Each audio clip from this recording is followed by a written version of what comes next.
Okay, so a lot of you know that my favorite animated Disney film is Fantasia, of course. But if I had to choose one that told a coherent story from beginning to end, cashing in on the Disney fairy tale aspect, then that would definitely have to be Beauty and the Beast. Why? Because everything is done perfect. The main character is perfect, the villain is perfect, the romance is perfect, the songs are perfect. Even the design of the castle, look at that thing! It's like something out of The Haunting, it's just friggin' incredible. But let's start at the beginning. We get a cleverly narrated backstory through stained glass windows, telling us the tale about how the prince, who had little to no love in his heart, gets turned into a beast by a sorcerer after treating her so cruel. He was given a magic rose that is slowly withering away. If he can learn how to fall in love and be loved in return, he'll go back to human. Thus we enter Belle. She's the oddball of the neighborhood because she's hot as hell, but she doesn't flaunt it. She doesn't hang out with other women fawning over men, she just reads her books and doesn't bother anybody, which of course confuses a very gossipy town. That is, except for Gaston. In any other movie, he'd probably be the hero. But here, he's the good-looking villain who has much more muscle than brains. He thinks that because he's the best-looking man in town and Belle's the best-looking woman in town, naturally they should get married. Isn't that great logic? But when Belle turns him down, he swears to get his bride. While that's going on, Belle's father leaves town and comes across an enchanted castle where the Beast lives. But the Beast says he's trespassing and throws him in the dungeon, where Belle finds him later. She exchanges her life for his, and he lets him go. Though the Beast sees this as an opportunity to finally fall in love, he's not very social. In fact, he's downright, well, beastly. I thought I told you to come down to dinner! I'm not hungry. I'll break down the door!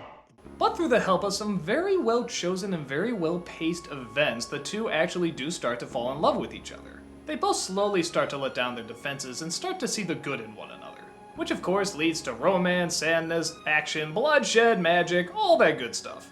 People fell in love with this movie. In fact, at the time, it was the only animated film to be nominated for Best Picture. That was unheard of. So why did it hit a chord with so many people? Well, first of all, it goes back to the Disney roots, but follows all the way through.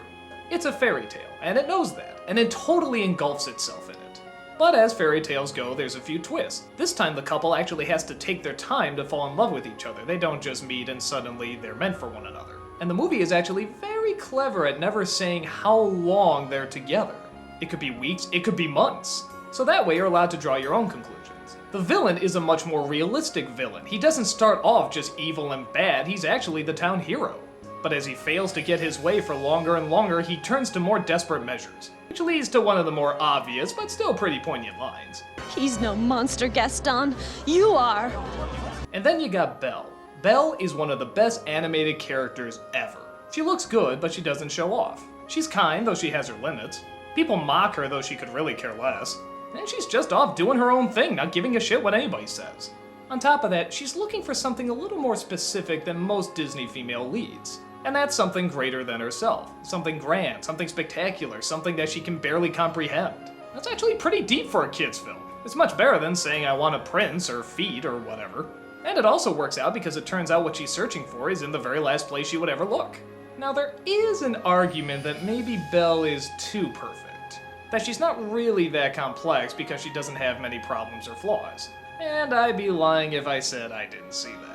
She's much more of a role model, the kind of person we want to be as opposed to the kind of people we encounter.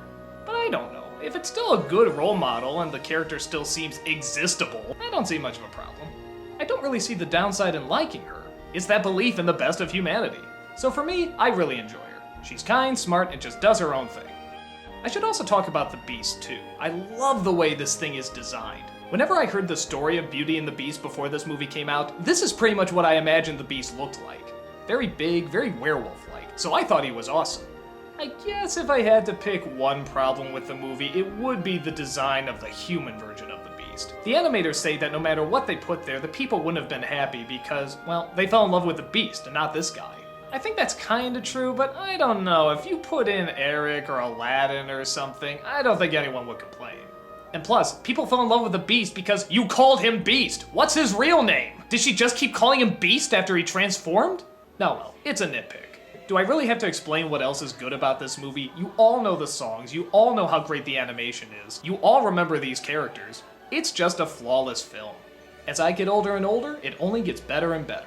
It's the pure Disney fairy tale done to the absolute best. I'd say go see it, but let's face it,